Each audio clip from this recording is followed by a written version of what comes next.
नमस्कार दोस्तों, स्वागत है आपका अपने ही चैनल स्टडी विद वर्षा में। दोस्तों, आज मैं आपको क्लास 11th के विषय इतिहास का रिवीजन टेस्ट बताने वाली हूँ। दोस्तों, इससे पहले के वीडियो में आपने 11 तक के प्रश्न और उत्तर हल किए हैं। इसके आगे प्रश्न की ओर हम बढ़ते हैं। हमारा 12वां प्रश्न है, फ्रैंकीनेस का अर्थ स्पष्ट कीजिए। इसका उत्तर है, फ्रैंकीनेस एक सुगंधित राल होता है जिसका प्रयोग धूप, अगरबत्ती और इत्र बनाने में किया जाता है। हमारा अगला क्वेश्चन है, रोमन साम्राज्य के वास्तुकलात्मक रूपों से इस्लामी वास्तुकलात्मक रूप कैसे भिन्न थे। इसका उत्तर है, रोमन साम्राज्य की कला के क्षेत्र में महत्वपूर्ण देन है। रोमन वासी स्थापत्य कला के क्षेत्र में बहुत आगे थे। रोम के निवासी कुशल निर्माता थे। रोम साम्राज्य में स्थापत्य कला का चरमोत्कर्ष हुआ। उन्होंने सुंदर राजप्रासाद बनाए। भवन निर्माण में उन्होंने संगमरमर का प्रयोग किया। उन्होंने वास्तुकला में डांट और गुम्बद बनाकर दो महत्वपूर्ण सुधार किए। उनके भवन 2-3 मंजिल के हुआ करते थे। इनमें डांटों को एक के ऊपर दूसरी बनाया जाता था। उनकी डांटें गोल होती थीं। ये डांट नगर के पुलों, द्वारों, पुलों, बड़े भवनों तथा विजय स्मारक बनाने में प्रयोग की जाती थी। डांटों का प्रयोग को लेसियम बनाने में भी प्रयोग किया जाता था। रोम में 79 ईस्वी में कोलोसियम इसका साक्षात प्रमाण है। हमारा अगला क्वेश्चन है, नहीं इसके आगे अभी और है, इस्लामी वास्तुकला।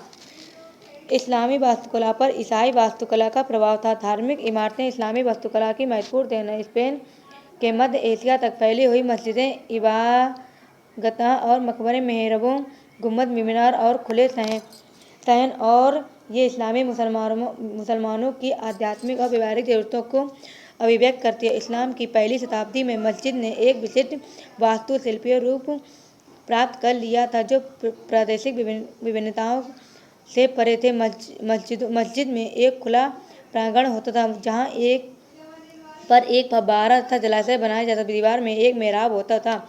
इमारत में एक मीनार जुड़ी होती थी। मीनार नए धर्म के अस्तित्व की प्रतीक है।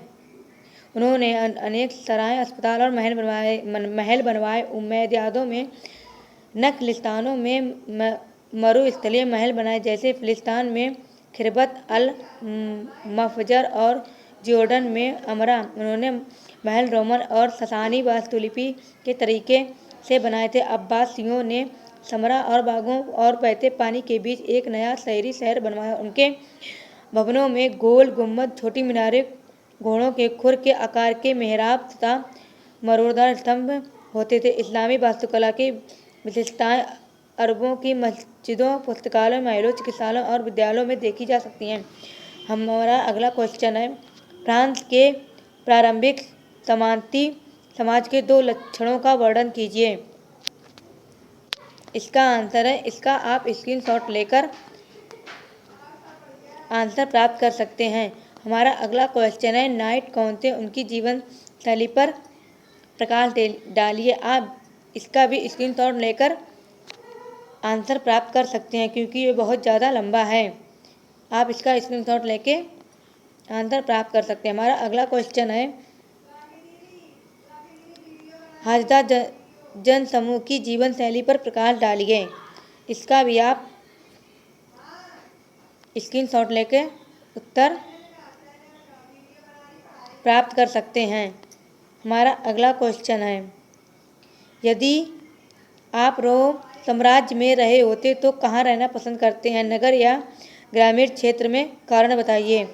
इसका भी आप स्क्रीनशॉट लेके आंसर प्राप्त कर सकते हैं। हमारा अगला क्वेश्चन है, अगर सम्राट ट्रजन भारत पर विजय प्राप्त करने में वास्तव में सफल रहे होते और रोमवासियों का इस देश में अनेक सदियों का कब्जा रहा होता तो आप क्या सोचते कि भारत वर्तमान समय में के देश में किस प्रकार भिन्न होता है। इसका भी आप स्क्रीनशॉट लेके आंसर प्राप्त कर सकते हैं। हमारा अगला क्वेश्चन है, फ्रांस के शिल्प और रोम के दास के जीवन की दिशा की तुलना कीजिए। आप इसका भी स्क्रीनशॉट ले सकते हैं। हमारा अगला क्वेश्चन है, मानवतावादी विचारों का अनुभव सबसे पहले इतावली शहरों में क्यों हुआ? इसका भी आप स्क्रीनशॉट लेके आंसर प्राप्त कर सकते हैं। दोस्तों, अगर आपको हमारा वीडियो अच्छा लगा हो तो इसे लाइक कीजिए, शेयर कीजिए और अपने दोस्तों में भी शेयर कीजिए और इसे कमेंट बॉक्स में ज़रूर लिखें। Thanks for watching video.